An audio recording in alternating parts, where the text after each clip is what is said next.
Queridos irmãos, boa noite a todos.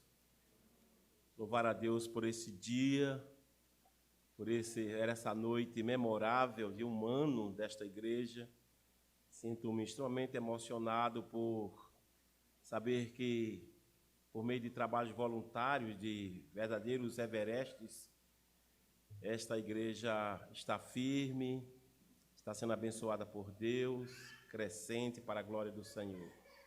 Louvo a Deus pela vida do irmão Luiz, louvo a Deus pela vida do presbítero Júlio Bessa, louvo ao nosso Deus pela vida do presbítero Barreto e todos os grandes everestes que se levantaram na força de Deus para estabelecer este trabalho neste bairro. Fico muito feliz por ter contribuído minimamente. Louvado seja Deus. Estou extremamente feliz também, porque o Conselho me convidou para essa noite memorável e, por coincidência, 28 anos de casamento com Dona Ilza. Então, na verdade, é uma festa, uma verdadeira celebração. E estamos aqui exatamente para agradecer a esse Deus Todo-Poderoso, Deus Eterno, que criou os céus e a terra, os pântanos, as florestas, os rios, os oceanos e mares, o Deus Eterno que nos criou segundo a sua imagem e semelhança, de modo que nós não somos produtos, nós não somos fruto de uma explosão cósmica, e nem tampouco tivemos origem em um jardim zoológico, mas no jardim do Éden somos resultados do grande amor de Deus.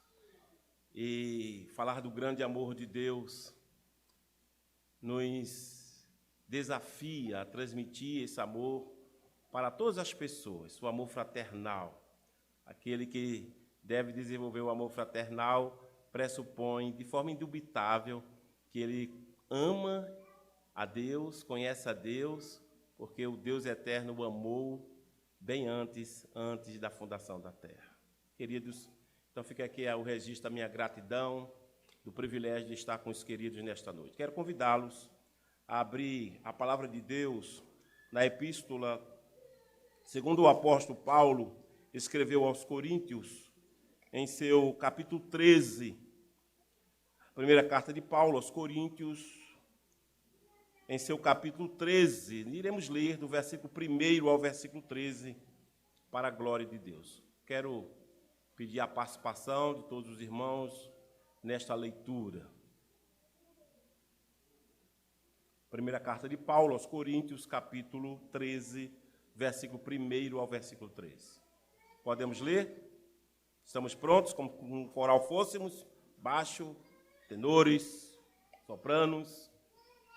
Vamos ler. Diz assim a palavra de Deus para a edificação das nossas almas. Todos. E eu passo a mostrar-vos ainda um caminho sobremodo excelente. Ainda que eu fale as línguas dos homens e dos anjos, se não tiver amor, serei como o bronze que soa, ou como um símbolo que retine. Ainda que eu tenha o dom de profetizar e conheça todos os mistérios e toda a ciência, ainda que eu tenha tamanha fé, se portar montes, se não tiver amor, nada serei.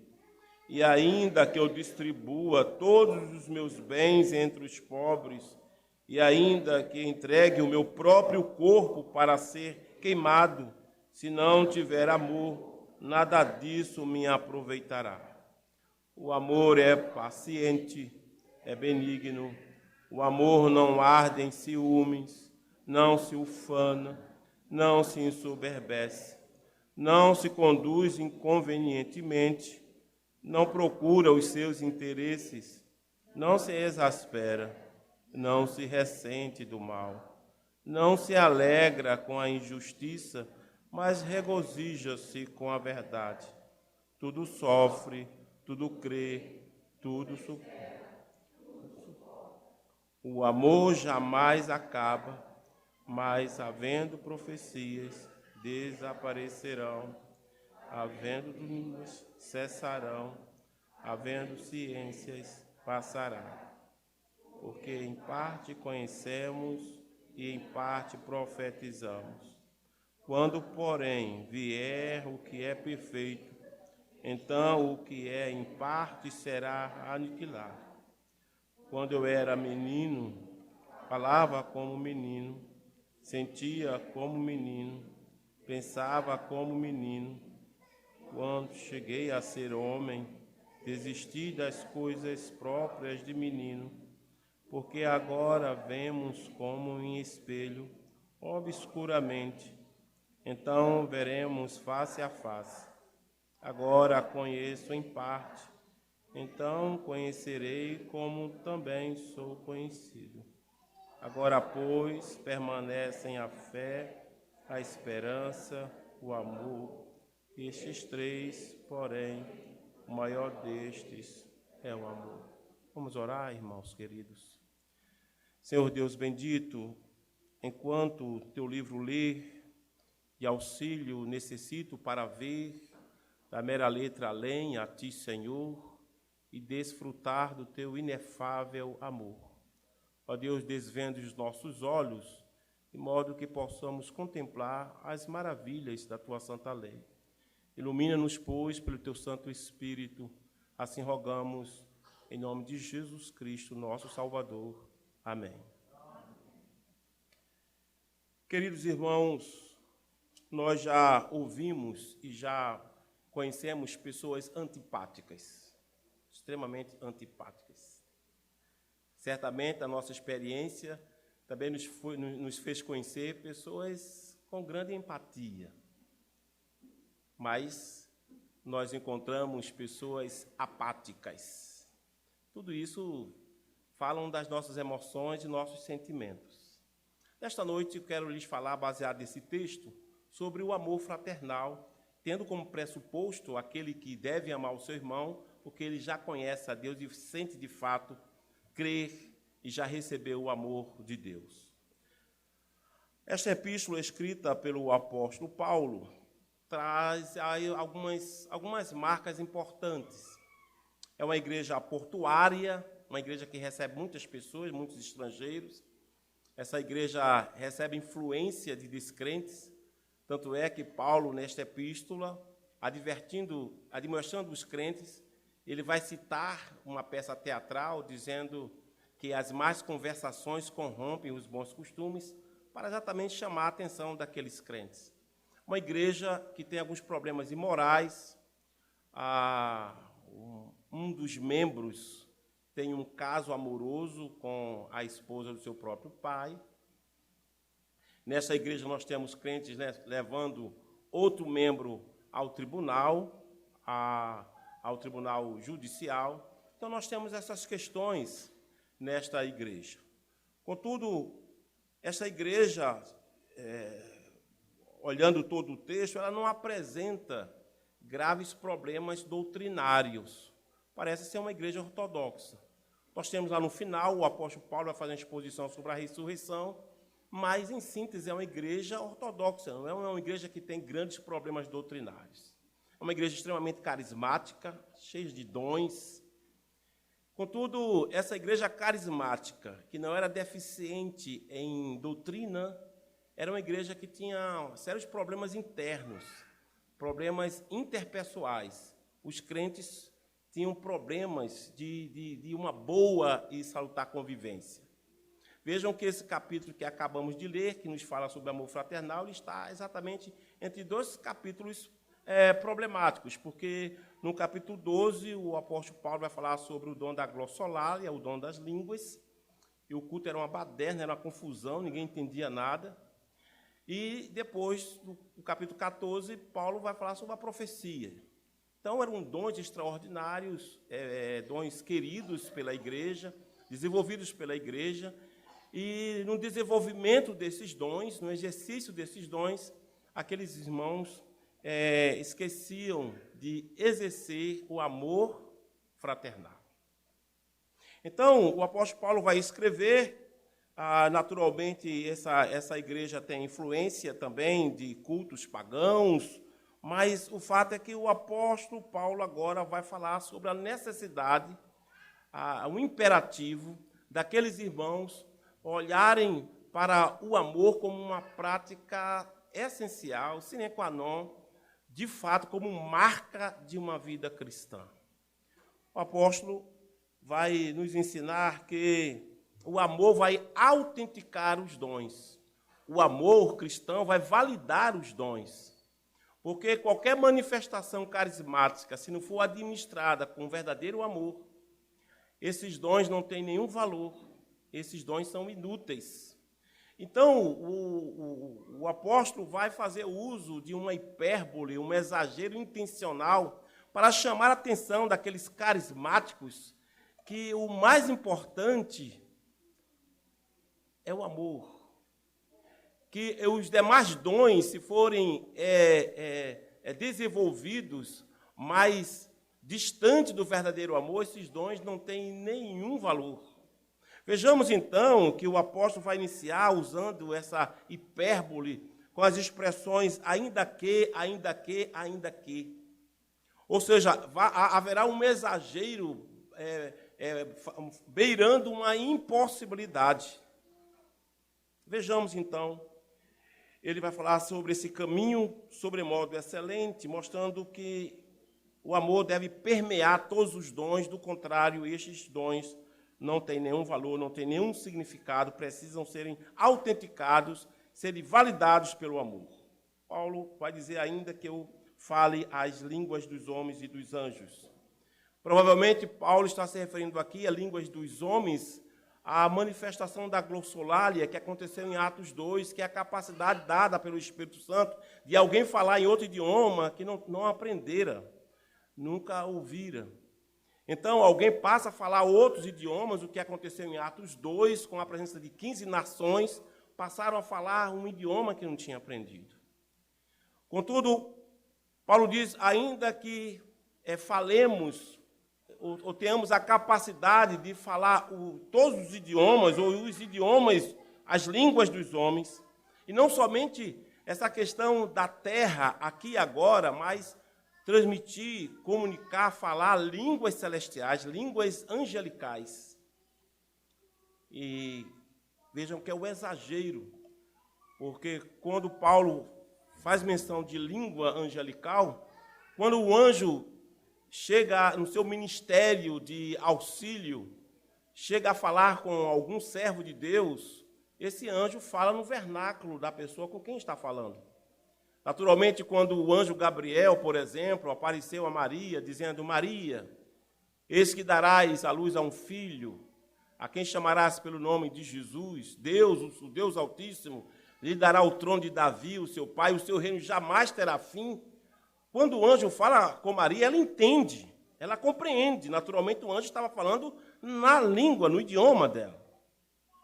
Então, ainda que tenhamos a capacidade de falar as línguas dos homens e dos anjos, contudo, se essa administração não for permeada pelo verdadeiro amor, Paulo vai dizer que é semelhante a um barulho que acontecia nos tempos de Cibele, de Dionísio. Ele diz que a tal linguagem angelical ou humana, essa impossibilidade, mas ainda que venha a acontecer, ele diz que seríamos como um bronze que soa ou como um símbolo que retine. Ou seja, essa manifestação linguística será apenas barulho. Não terá nenhum valor. Será uma ministração inútil. Ele continua usando desse exagero intencional, além de abordar essa questão da língua dos homens e dos anjos, ele vai ainda, no versículo 2, dizer que ainda que eu tenha o dom de profetizar, não somente isso, mas conhecer todos os mistérios, toda a ciência, ainda que eu tenha tamanha fé, a ponto de transportar montes, se não tiver amor, nada serei. Paulo vai falar sobre uma fé que transporta montanhas, o que nunca aconteceu, pelo menos na história bíblica. Alguém que pela fé chegou a transportar, a mover montanhas, mas um exagero. E aí Paulo diz, ainda que tenhamos essa capacidade de profetizar, sermos oniscientes ou termos o domínio de vários saberes, vários conhecimentos, Ainda que tenhamos tal fé a ponto de transportar montanhas, Paulo vai dizer que é algo inútil, algo sem valor, algo que não tem sentido. Não somente as línguas seriam apenas um grande barulho, mas as profecias, a fé, a ciência não teriam valor algum para a igreja. Ainda nessa tentativa de estimular aqueles irmãos a olharem para o amor, a prática do amor, como algo superior à administração dos dons, ele ainda vai fazer uso de uma prática generosa, uma prática de bondade. Paulo vai dizer no versículo 3, e ainda que eu distribua todos os meus bens entre os pobres. Eu lembro do cristão Francisco de Assis, do século XII, que por distribuir parte dos bens que não eram dele, na verdade era do seu pai, e foi criticado pelo seu pai, e o pai o chamou e disse: olha, se você continuar distribuindo meu dinheiro, minha riqueza, meu patrimônio, você não será mais meu filho. E Francisco tira suas roupas, fica despido em frente ao seu pai e diz: olha, pai, então, a partir de hoje, o meu pai vai me sustentar, o meu pai vai me criar. E aí ele parte para ser um evangelista. Morreu entre os ratos, o doente, abandonado pela igreja medieval. Mas ainda que alguém seja tão generoso a ponto de doar todos os seus bens aos pobres e ainda entregar o seu próprio corpo para ser queimado, e nós temos a história de Policarpo, que foi queimado por amor ao Evangelho, ainda que tudo isso aconteça, se não tiver amor, nada disso me aproveitará. Então vejam que Paulo está dizendo que todos os dons devem ser administrados, ministrados com um verdadeiro amor, olhando para o outro como um objeto deste amor. Essa é a explicação, de modo que buscar os dons ou qualquer outra coisa sem a administração do amor é algo odioso, é um escândalo. Sabe aquele escândalo, aquele espanto que no dia do juízo alguns vão se apresentar afirmando que praticaram dons, que eram pessoas cheias do carisma, e Jesus, no seu sermão, nos alerta que algumas pessoas vão ter esse susto, porque dirão a Jesus: Senhor, em teu nome nós profetizamos, em teu nome, Senhor, nós expulsamos demônios, em teu nome nós falamos outras línguas, aos quais Jesus dirá: apartai-vos de mim, malditos, para o fogo eterno, preparado para o diabo e seus anjos. Eram pessoas que praticavam o carisma, os dons, sem um verdadeiro amor para com Deus e para com o próximo, com outras intenções, escusas, e eles tinham certeza que iriam adentrar no reino eterno e receberam aquele susto. Sabe, alguém achar que tem dinheiro na conta bancária e aí usa um cartão, crédito ou débito? Débito. Não quero débito. Aí vai passar, nada, não acontece nada, a conta está zerada. Que susto! Pois bem, no glorioso dia do encontro com Cristo, muitos terão este susto, esse espanto, porque achavam que estavam na presença de Deus, fazendo a vontade de Deus, ministrando os dons.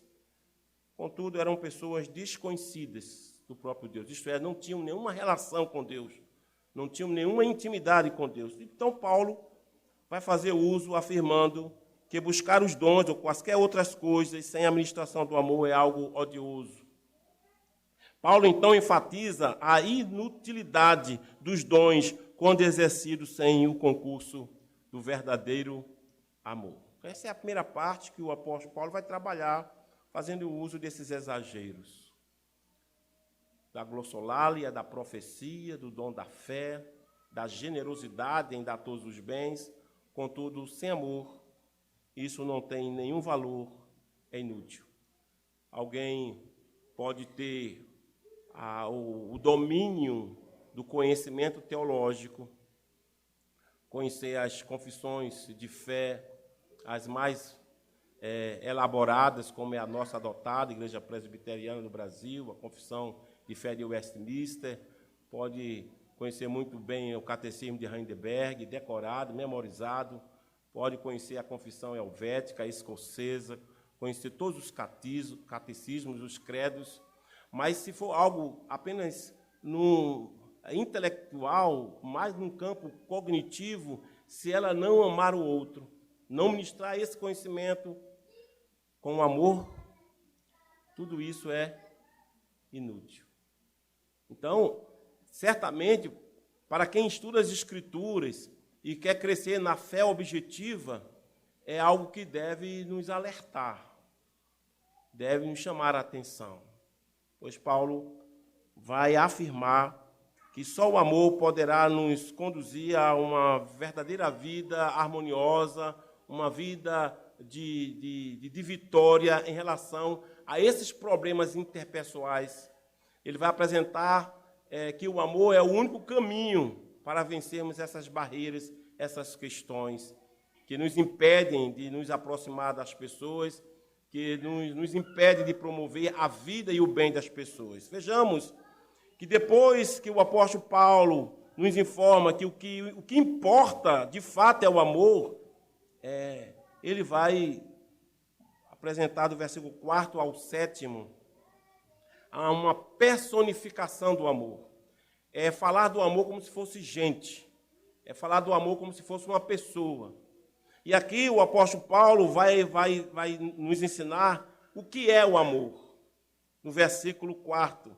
Ele vai dizer o que o amor não faz. E, por fim, ele vai afirmar o que é que o amor faz. Vejamos, então, o que é que diz o apóstolo Paulo, utilizando a da linguagem, da personificação, olhando o amor como se fosse uma pessoa, o que é que o amor é, o que é que ele faz e o que é que ele não faz. O que é que o amor? O amor não seria um sentimento, uma emoção? Para o apóstolo Paulo, nós devemos olhar para o amor não como um substantivo, mas como um verbo. É algo que deve ser praticado. É uma ação, é uma atitude. Eu falei atitude mesmo. Em relação ao outro. Tiago, ele chega a contar uma história de uma pessoa rica que chega na sinagoga e ela é muito bem tratada. Porque essa pessoa chega com roupas decentes, luxuosas, e ela é muito bem tratada por aquela comunidade. Contudo, uma pessoa paupérrima se aproxima e essa pessoa ela é rejeitada. Tiago diz, olha, se vocês fazem isso, viver uma vida com acepção de pessoas, vocês estão negando que o Cristo da glória, o que se fez carne e habitou entre nós, ele escolheu e se aproximou de pessoas simples, de pessoas ocupadas. De modo que o amor para o apóstolo Paulo é algo que deve ser praticado, e não um sentimento piega de um romance, um sentimento piega de uma novela ou de um livro, mas é uma ação. O que é o amor? Vejam que Paulo, no versículo 4, vai dizer que o amor é paciente, ou seja, é longânimo. O amor, ele é bondoso. Veja que o que Paulo está dizendo que o amor na verdade, são atitudes de alguém que é paciente, de alguém que é bondoso, alguém que é altruísta. O amor se comporta desta forma, é com essa ação, com essa atitude. O que o amor não faz, versículo 4 ao versículo 6, vai dizer que o amor fraternal, o amor de Deus, ele não arde em ciúmes, ele não se envaidece, ele não é orgulhoso, ele não se conduz inconvenientemente, ele busca,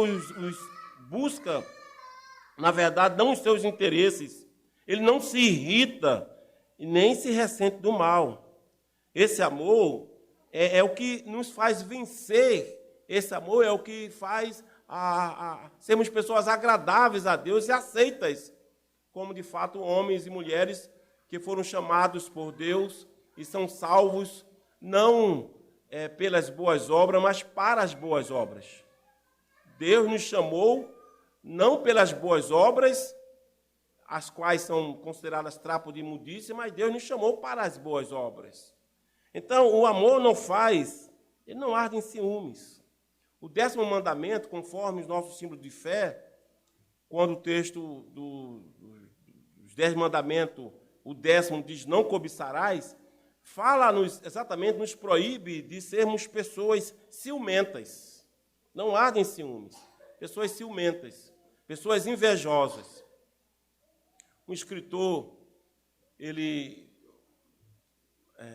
afirma que, trabalhando os 7 pecados capitais na visão da Igreja Católica, ele dizia que o ódio baba, que a preguiça se esparrama, a luxúria se oferece, o orgulho brilha, a gula engorda, mas a inveja é um mal secreto, que nasce no vale de pântano, onde a luz do sol não alcança. A inveja é a angústia, é a tristeza de ver o sucesso do outro, e ele fica angustiado. Nossa, pai, você viu a casa que o irmão comprou? 4 milhões. Ah, que inveja, que ódio, que angústia, porque eu não tenho isso. Olha a roupa, olha o carro. E aí fica angustiado por perceber o sucesso do outro. Só inveja. Pelo menos no Nordeste olha para a inveja como outro nome, olho grande, né?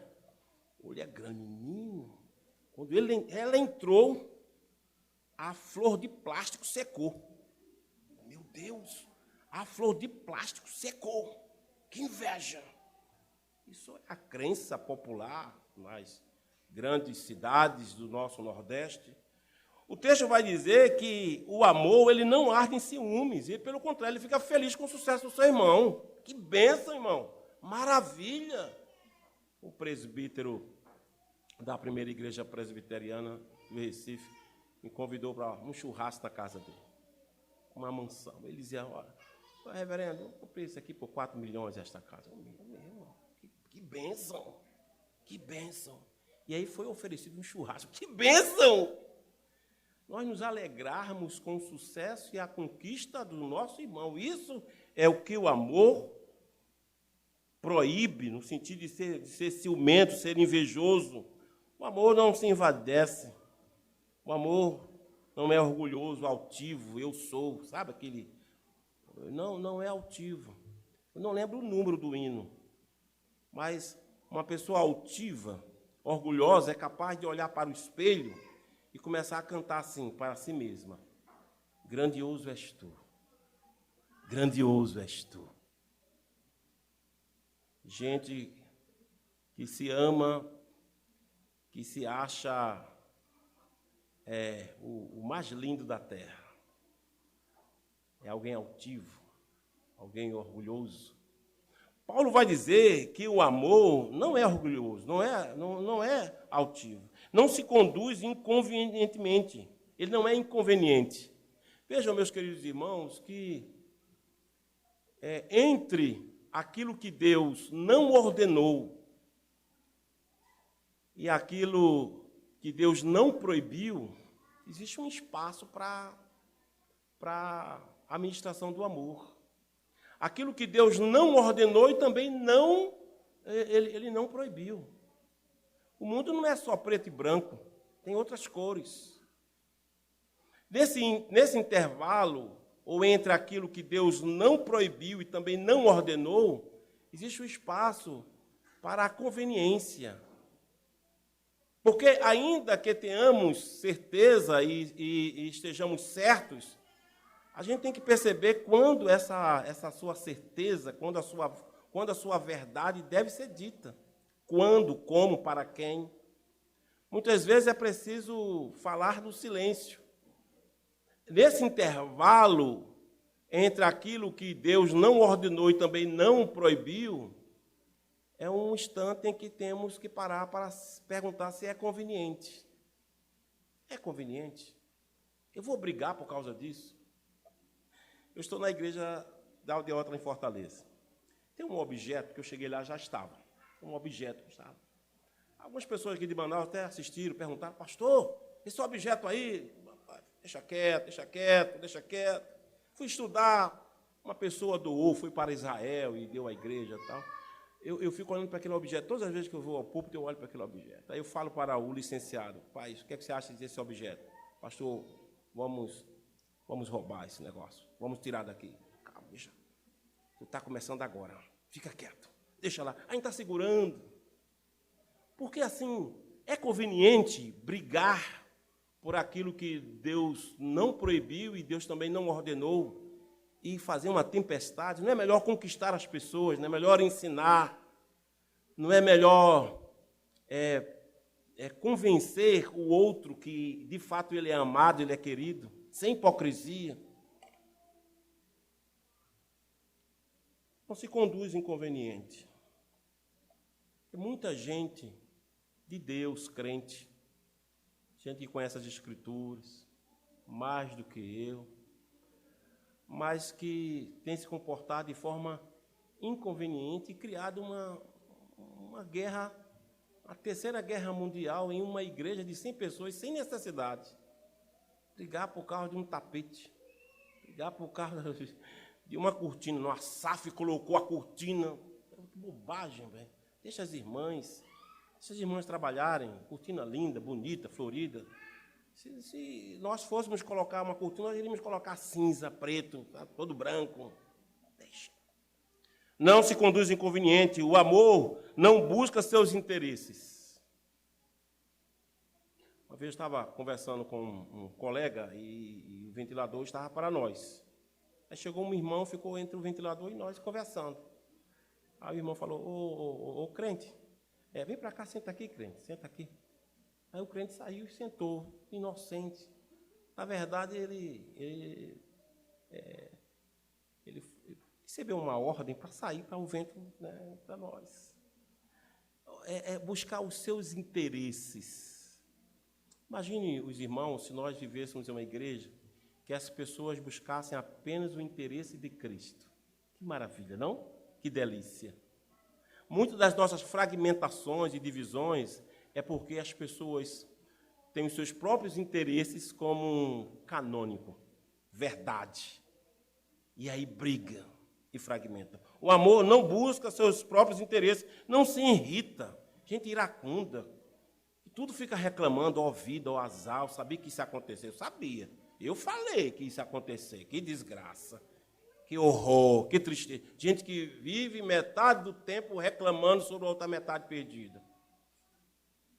Já está já no final da vida, mas está reclamando.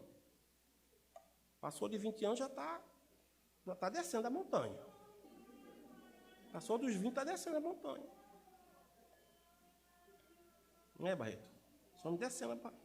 A gente subiu, Barreto, e a gente está descendo. Então, a gente tem que aproveitar o tempo para a glória de Deus. Servir a Deus, amar as pessoas. Porque a gente está descendo. A qualquer momento, opa, cadê Edmilson? Ih, rapaz, gente boa, gente fina, começando pelas pernas. Morreu. Foi mesmo. Morreu. E depois de um ano ele é esquecido. Depois de um ano passa, acabou, esquece. Lembra daquela viúva? Que chorou, morreu. 2 anos, 3 anos, cortou o cabelo, tal. Ela casou de novo. Casei, pastor. E foi mesmo. Casei. Não se irrita. O verdadeiro amor cristão, fraterno, não se ressente do mal. Gente que se ressente do mal. Quer se vingar a qualquer momento. Meus queridos, ontem, na casa de um dos membros desta igreja, comendo um bom churrasco, eu estava pensando, se Pedro fosse ficar ressentido com aquela palavra que recebeu de Paulo. Vocês lembram? Paulo chamou Pedro de hipócrita. Paulo falou, olha, ô Pedro, você está se comportando, quando os judeus chegam, você se comporta de um jeito, depois os judeus saem, você já fica com outro comportamento, você está até influenciando. Está até influenciando. E você está se comportando como um hipócrita. Você é um hipócrita, Pedro. E Paulo falou isso, não foi sussurrando no ouvido, não. Falou publicamente, você é um hipócrita.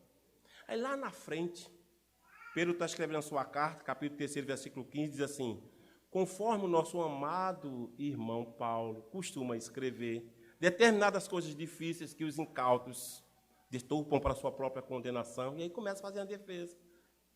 Já pensou?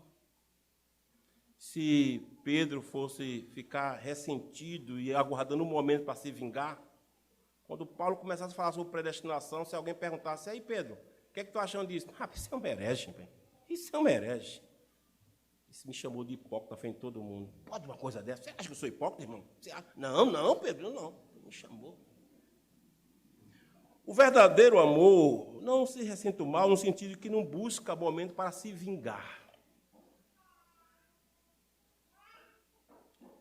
José, menino que se tornou um dos expoentes lá no Egito, e nós conhecemos a história, depois seus irmãos chegaram e pediram ajuda, socorro, e José não nutriu uma vingança, um ressentimento. Que coisa, não é? João Calvino foi convidado para ficar em Genebra, em 1536, chegou em Genebra, fez um trabalho, ficou ali 3 anos, depois ele foi convidado a se retirar. Calvino foi convidado a se retirar. Eu ainda não fui convidado a me retirar de nenhuma igreja, não. Ainda não. Calvino foi. Calvino ficou em Estrasburgo, ensinando, pregando. Depois chamaram Calvino para Genebra de novo, porque os católicos já estavam assumindo. E chamaram João Calvino. João Calvino foi lá para o templo, povo reunido, falou, e agora? O que é que ele vai falar, hein? Agora é a hora. Rapaz, se eu tivesse um negócio de Calvino, no lugar dele eu ia abrir a Bíblia exatamente num texto para falar umas verdades para os irmãos. Estava cheio. E Calvino falou, irmãos, vamos retomar. Onde eu parei da exposição do texto, vamos ler. Eu parei em tal lugar, vamos continuar a fazer a exposição. Tranquilo. Meu Deus, se faz isso com Edmilson, hein? Nossa, Mindu me expulsou, rapaz, fui humilhado. Ai, agora está me convidando. Deixa eu ver se eu vou. Não é assim? O texto vai dizer que o verdadeiro amor cristão, fraternal, não se ressente do mal. Não se ressente. Porque o amor nos conduz realmente para vencer. Porque o amor, ele é paciente, ele é bondoso. O amor, ele não arde em ciúmes, não se envaidece, não é orgulhoso, não é altivo, não se conduz inconveniente, não busca seus interesses, não se irrita, não se ressente do mal. Na verdade, ele não se alegra com a injustiça, porque o amor não pode ser injusto, um amor injusto. O amor, ele acolhe a justiça. E ele fala. Se alguém tem alguma coisa contra ti, vai lá e bate um papo com o irmão. Chama o irmão para conversar. Qual é a nossa atitude muitas vezes? Quando a gente tem algo contra o irmão, a gente fala com todo mundo, menos com a pessoa. Não é verdade? Rapaz, fulano, naquele dia, rapaz, fez isso comigo. O texto vai nos ensinar que deve procurar a pessoa para conversar. E ser justo, ouvir a pessoa. Porque a ideia não é ganhar a discussão. É ganhar um irmão. Então, se eu perder a discussão para ganhar um irmão, estou dentro. Deixa para lá. Eu vou perder a discussão. Só não quero perder o meu irmão por quem Cristo morreu. Ele se alegra com a verdade. E o amor não nega a verdade. Veritas, emuná. O amor, ele não esconde a verdade. Ele fala a verdade porque é justo. Mas é isso que Paulo nos ensina que o amor não faz. E o que é que o amor faz? O versículo 7 diz que o amor sofre, que o amor crê, que o amor espera e o amor, ele suporta. É naturalmente, irmãos, sofrer, aquele slogan de uma igreja dessa aí, pare de sofrer, é um engodo, é uma mentira. A gente sofre, a gente já nasceu já chorando, não foi? Tem criança que até hoje chora. Até hoje está chorando. O sofrimento, Jesus falou assim, ó, no mundo tereis hiper macro felicidade. Foi isso que ele falou? Falou isso? Falou não? Não, falou não. Ele falou, olha, no mundo vocês vão passar aflições.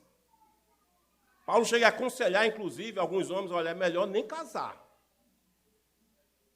Porque se você casar, você vai cuidar do mundo. Não é assim que ele diz ou não? Paulo fala isso? Aquele que é casado cuida do mundo. Paulo fala isso, porque é preocupação. Jeremias, Deus proíbe Jeremias de casar. Jeremias, você não vai casar não, meu filho. Case não, fique solteiro, porque a Babilônia está vindo aí e o exército vai massacrar. Você chegar a ver os seus filhos, a sua esposa sendo maltratada, você vai dar muita angústia. Não case não, Jeremias foi solteiro. Sofrimento, irmãos, Nós, nessa terra, encontramos gente que nos faz sofrer. É o marido. Já pensou? Aquele que um dia chamou você de princesa, hoje chama você de Fiona. Pensou? Que coisa. Sofrimento. Ah, pastor, eu vou me separar. Por que vai separar? O amor acabou. Acabou? O amor é uma ação. A gente aprende. O amor não é um sentimento. Não, é uma ação, atitude. É promoção da vida do outro. Até dos nossos inimigos. Quando eu servi aqui no Amazonas, lá no primeiro bis, muito jovem, 24 anos, eu tive um problema com um superior meu. E Satanás dizia assim, rapaz, você é excelente no tiro. Sabe o que você faz? Se esconde lá no mato, só dá no joelho dele. Você acredita nisso? Que bicho perverso. Só no meu ouvido. Dá um tiro no joelho. Só isso. Não vai errar, não. Queridos, sofrimento é uma característica de um cristão. Ele sofre com o mundo. Você presenciou agora um momento político. Não vou entrar nessa guerra não para ninguém bater em mim, tá?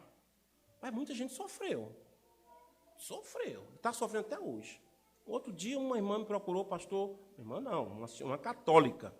Eu falei já com meu padre, ele falou algumas coisas, aí vim falar com o senhor, pastor. Pois não, eu tenho 70 anos. Eu sou uma pessoa patriota, tal, blá, blá, blá, blá. E peguei meu revólver e me preparei para tirar minha vida. Foi mesmo. A senhora fez. Na hora minha filha chegou e tirou de mim. Porque eu não aguento não, pastor. Porque não aguento. Cristo nos chamou para sofrer. Sofrer porque o amor sofre e ele é crédulo. Nós esperamos o melhor. Nós não somos ingênuos, mas nós acreditamos. Nós acreditamos na conversão das pessoas, ou não? Aqui eu perdi num tribunal e fui defender um colega pastor. Queria retornar ao ministério. Eu fui advogado, perdi a causa. Eu acreditava que o presbitério ia recolher, ia aceitar de volta aquele pastor. Eu falei para o plenário, nós somos pregadores do arrependimento. O fulano de tal, o pastor, diz que está arrependido e agora nós não aceitamos. Isso não é uma incoerência? Se a gente prega na possibilidade do arrependimento das pessoas, quando as pessoas se arrependem, a gente não crê. Não. Tudo crê. Tudo crê. Nós somos crédulos, porque Deus transforma a vida das pessoas. Tudo espera, tudo suporta. Isso é que o amor faz. Queridos, o amor, ele faz, e vimos que aquilo que ele não faz. Porque, vendo os dons, o amor, ele é algo eterno, porque Deus é amor. Paulo vai encerrar no versículo 8 ao 13, mostrando que, além de afirmar que o amor é o que importa e que o amor, e ele não faz determinadas coisas, ele faz outras, o amor é eterno, de modo que nós não temos que sermos reféns de dons. Nós temos que focar e termos uma vida amorosa. Uma vida amorosa. Que não é gostar, ver a pessoa cheia de alegria, não é isso não, é promover o bem. Eu sou auxiliar de um pastor, que aqui grava, está gravando, né? Está gravando, presbítero? Eu sou auxiliar de um pastor que ele torce por uma seita, um time chamado Flamengo do Rio de Janeiro. Mas, meu Deus, para suportar esse pastor, pelo amor de Deus, é difícil conviver. Ainda bem que o meu time lá em Recife, Esporte Clube do Recife, tem as mesmas cores. Aí dá para... Tem que arrumar alguma coisa para suportar. O amor, irmãos, ele é eterno, diferentemente dos nossos dons. Porque a glossolalia serve só para aqui. A fé serve somente para esse momento. Quando chegarmos no céu, vai precisar de fé? Não. Vai precisar de conhecer os mistérios, ter o dom de profetizar. Vai precisar disso? Não. Mas o que vai continuar? O amor. Por isso que Paulo diz que o amor é eterno, dizendo, o versículo 8, o amor jamais acaba, mas havendo profecias desaparecerão, havendo línguas cessarão, havendo ciências passará. Paulo afirma isso. Porque tudo isso vai passar. O amor é que é o caminho excelente. Passarão o conhecimento, as profecias, as línguas. Os dons passarão, só que o amor é eterno. Versículo 10, versículo 9 diz, porque em parte conhecemos e em parte profetizamos. A doutrina da incompreensibilidade de Deus. Nós não conhecemos a Deus exaustivamente. A Bíblia ela é suficiente para nós conhecermos a Deus no que diz respeito à salvação e uma vida piedosa. Mas a Bíblia não tem um conhecimento exaustivo.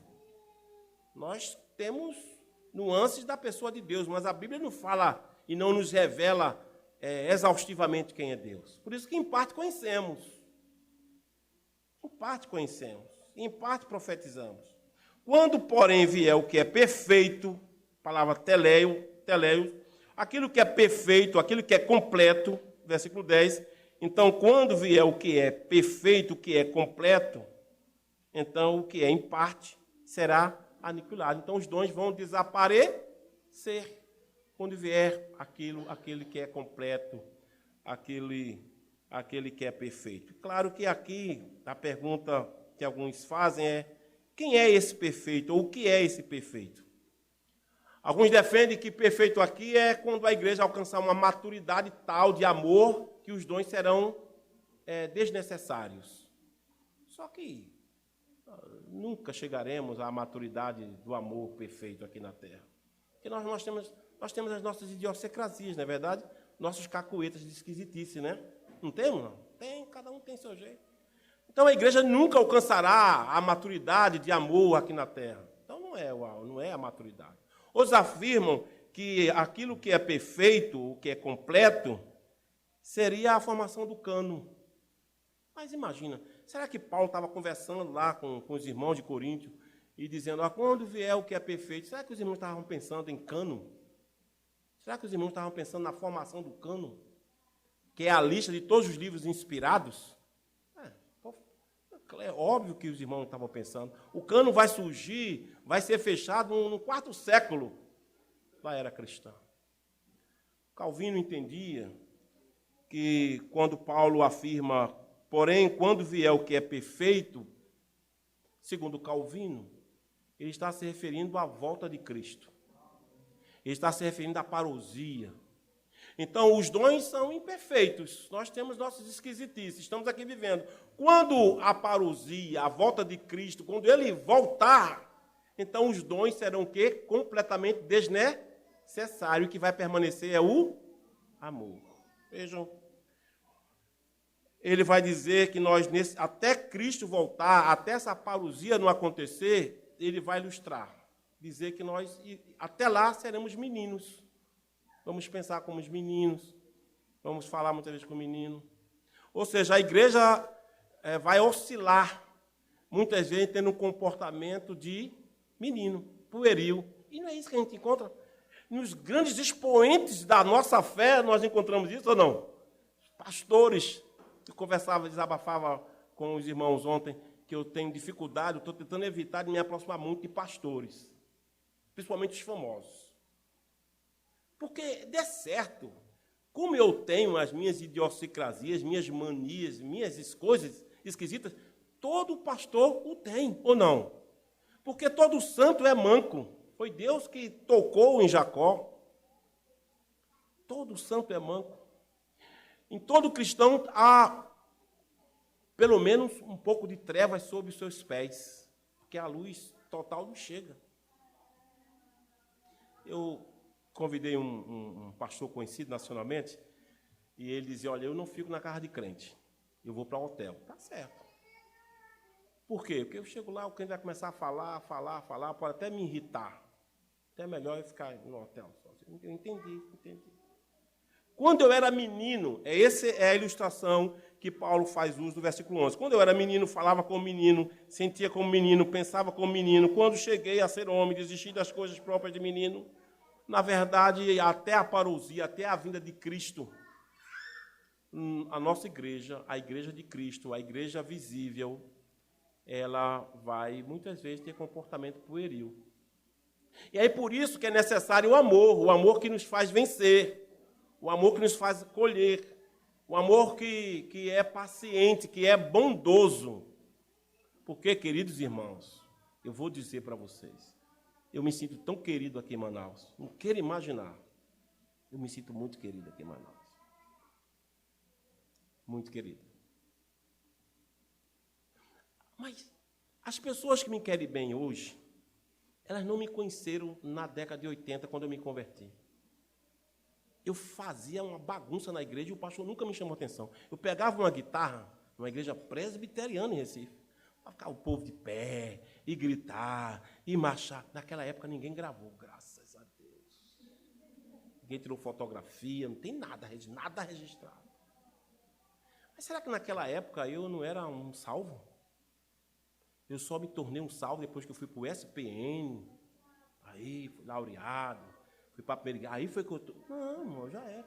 Só que eu cresci na graça e no conhecimento. Então eu não posso ficar rejeitando um irmão que ainda não alcançou a maturidade, que por graça e misericórdia hoje você tem, eu tenho. Você me entende isso?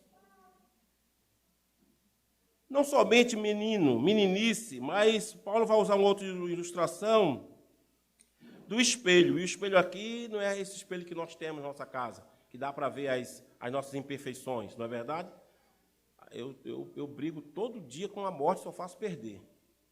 O cabelo vai ficando. Olha, menino, que é isso? Está estranho esse rapaz, viu? O espelho aqui era de bronze, né? Aqui, quando Paulo fala de olhar para o espelho, era um bronze polido, não dá para ver direito. Mas os dons que a igreja tem é exatamente a parte imperfeita. Ela não é completa. É por isso que no versículo 12 ele diz, porque agora vemos como um espelho, obscuramente, então veremos face a face. Veremos quem? A pessoa de Cristo. Veremos face a face. Agora conheço em parte, então conhecerei como também sou conhecido. Quando isso acontecer, todos os dons passarão. Então o foco hoje, aqui agora, é a prática do amor fraternal. Mas eu não sou obrigado a gostar da comida. O irmão gosta de um açaí muito forte. Rapaz, bota um açúcar nesse negócio para mim, me ajuda. Um açúcar. Com gosto de terra, às vezes, né? Ou não? Não sei. Bota um açúcar, melhora. Nós temos que viver neste mundo aplicando e desenvolvendo o amor fraternal, porque este é eterno. É isso que o versículo 13 diz. Olha aí, agora, pois, permanecem a fé, a esperança e o amor, e estes três, porém, o maior destes é o amor. A fé um dia acabará, a esperança não existirá, nós temos a esperança aqui, Cristo em vós é a esperança da glória, mas quando Cristo voltar, o que vai ficar é o amor fraternal. A história da igreja depõe contra ela mesma, porque quando nós estudamos a história da igreja, a gente encontra tanta coisa, tanta brigas, sem nenhuma necessidade. Queridos irmãos, as profecias desaparecerão no versículo 8, as línguas cessarão, ciência passará. Então, eu gostaria de sugerir, em nome de Cristo, para aqueles que amam a Deus, porque quem não ama a Deus, o amor vai ser sempre por interesse. O verdadeiro amor, o amor fraternal, parte de um coração que conhece a Deus e é amado por Deus e tem consciência disso. Eu não posso insistir que o bode se comporte como ovelha. Ovelha é ovelha. Então, para as ovelhas, o amor não é sentimento, é uma ação. Você pode dizer amém? O amor não é um sentimento, é uma ação, é praticar, é promover o bem do outro. Eu acho que eu já contei a história aqui Já contei a história, já contei uma história aqui. Acho que era Paixão o nome dele. Fui para o hospital, estava esperando o estacionamento, lugar para eu entrar, e estava na fila, o carro sem ar-condicionado, escaldante. Aí, de repente, a minha vaga ali, surgiu uma vaga para mim. Aí foi o Peixoto, agora lembrei dele, Peixoto. Tem Peixoto aqui não, né? O Peixoto pegou uma contramão e entrou no meu lugar. Aí eu quis sair do carro, falei, ei, meu amigo, vem cá. Rapaz, eu estou aguardando a minha vaga aí, rapaz. Você pegou a contramão e entrou. Não pode acontecer isso não, rapaz. Ele, por quê? Não, não pode, rapaz. Eu estou apressado, eu tenho uma consulta. Eu também tenho. Aí olhou para mim, fechou o carro e foi saindo. Falei, vem cá, vem cá. Eu sou Edmilson, eu trabalho em tal lugar. Aí você, qual é o teu nome? Peixoto, tá? Peixoto. Peixoto, tu tem certeza, Peixoto, que tu vai deixar teu carro aí? Era um azul celeste o carro dele, ó, bonitinho. Ah, tu tem certeza, Peixoto? Ele olhou para mim, desconfiou e foi embora. Aí vem com Josué lutar em Jericó. 7 voltinhas no carro, pensando, o que é que eu vou fazer desse carrinho? Já sei, vou rasgar os 4 pneus. Tranquilo, rasga os pneus. Ele vai chegar e... Aí eu olhei, segurança, falei, meu amigo, você viu a história aí? Vi. Eu tô certo ou errado? O senhor está certo. Satanás falando, o senhor está certo. Aí eu olhei, vou rasgar esses 4 pneus. Aí depois eu pensei, falou, Senhor, sexta-feira, domingo, Santa Ceia, eu sou pastor, aí eu vou cantar Tu És Fiel, Senhor, vou pregar, aí no final vou impetrar a bênção apostólica, aí vou perguntar, tem algum visitante? Aí, Senhor, se o Peixoto estiver lá e se levantar e dizer, eu sou o Peixoto, Senhor, como é que eu vou ficar? Aí eu olhei, fiquei com muita vergonha. Você pode rir, mas até hoje eu tenho vergonha disso. Fui para casa. Porque Cristo nos mandou amar o nosso irmão. Quer dizer, alguém que ocupou uma vaga, que vai morrer por causa disso. Eu fiquei com vergonha, fui para casa. Eu tenho uma enxaqueca temperamental. São 24 horas. Minha mulher já sabe. Eu cheguei, enxaqueca, um balde, lugar escuro, tal. Eu nunca mais encontrei Peixoto. Mas eu não me arrependi, não. Porque amar é praticar, é promover o bem do outro. Queridos irmãos, amor não é sentimento piegas, mas é uma ação que promove o bem do outro. Amor é um critério da verdadeira espiritualidade. O amor é a marca da verdadeira espiritualidade. A glossolalia, fé, doações, ciências, tudo isso pode ser praticado por gente que tem outras intenções. Buscar uma vida de amor, que não é um dom. Aqui nós temos na nossa Bíblia, a Sociedade Bíblica do Brasil, coloca assim, o amor é o dom supremo, não é isso? Isso aqui não é inspirado, né? Isso foi a Sociedade Bíblica que colocou. O amor não é um dom. Não é um dom, porque dom, o Espírito Santo distribui conforme lhe apraz. Então alguém pode dizer assim, não, pastor, eu não recebi o dom de amar. Aí, livrou flagrante, né? Não, o amor não é um dom, não. O amor é um fruto do Espírito Santo, que todo cristão tem. Todo cristão tem. Ei, você está sentindo o seu dedão do pé agora, esquerdo? Está sentindo? Sentiu? Porque você mexeu com ele. Você nem está sentindo. Romanos, capítulo 5, versículo 5, diz que o amor de Deus foi derramado em nossos corações pelo Espírito que nos foi outorgado. E aquele que não tem o Espírito de Cristo, esse tal não pertence a ele. Então, queridos, não é um dom. É uma prática, uma obediência de todo aquele que foi alcançado pelo amor de Deus. O amor de Deus, Cristo no Calvário, ele disse, perdoa-lhes, porque não sabem o que fazem. Tem gente que abestalhado, sabe? Fala cada besteira. Pai, perdoa-lhes que não sabem o que fazem. Cristo falou isso para mim e para você. Lembra? Cristo falou isso. Foi Cristo que disse para aquele ex-ladrão, hoje estarás comigo no paraíso. É alguém que ama. Foi Cristo que olhou para sua mãe e disse, mulher, eis aí o teu filho. Ei, discípulo, eis aí a tua mãe. Amor. Foi Cristo que disse, Deus meu, por que me abandonaste? Estava na cruz. Ele gritou, clamou pelo verdadeiro amor. Foi Cristo que disse assim, eu tenho sede. Ele que transformou água em vinho, ele disse, eu tenho sede. Foi ele que disse, tetelestai, está consumado por amor. Foi ele que inclinou a cabeça e disse, Pai, em tuas mãos entrego o meu espírito. Queridos, precisamos exercitar, desenvolver e aplicar o amor fraternal. Você diz amém? Olha o texto de João 13, 14, João 13, versículo 34 e 35, eu vou ler. Jesus diz: novo mandamento vos dou, que vos ameis uns aos outros, assim como eu vos amei, que também vos ameis uns aos outros. Nisto conhecerão todos que sois meus discípulos, se tiveres amor uns aos outros. Quero terminar nessa noite memorável de um ano da Igreja Presbiteriana de Mindu. Conta a história de dois irmãos que brigaram. Você já brigou com algum irmão da igreja? Não, né? Tá bom, só eu. Tá certo, obrigado.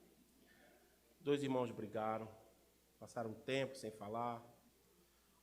E aí o solteiro um dia parou e falou: mas meu irmão tem uma mulher, tem 4 filhos, eu preciso ajudar o meu irmão. E à noite, ele levava uma saca de grãos e colocava no celeiro do seu irmão casado. O irmão casado parou uma vez e pensou: pai, meu irmão é solteiro, não tem ninguém por ele, ninguém cuida dele, ele é só. Eu vou começar a levar grãos para ele. À noite, esse irmão casado atravessava a fazenda e deixava lá no celeiro do irmão caçula, o solteiro, grãos. Até que um dia, uma noite estrelada, esses dois se encontraram. O casado perguntou: ei, rapaz, ô moleque, você está indo para onde? Aí eu resolvi colocar grãos lá no seu celeiro, porque você tem uma família grande. E você está indo para onde? Pai, eu também estou colocando um grão lá no teu celeiro, porque você não tem ninguém. Os dois se abraçaram. E isso só acontece quem está disposto a praticar o verdadeiro amor fraternal. Não espere o outro lhe procurar. O amor fraternal é perdão, é conversa, é tratar, é esclarecer, é não ganhar a discussão, mas ganhar o irmão. Que Deus, pois, queridos, nos ajude. E enquanto os senhores estão ouvindo esta reflexão, saibam que eu estou sentado entre vocês, porque eu quero ser um cristão. Um cristão que, por vontade divina, talvez até tenha dons, mas eu não posso esquecer que todos os dons devem ser ministrados com amor fraternal. Curva a sua cabeça, por favor.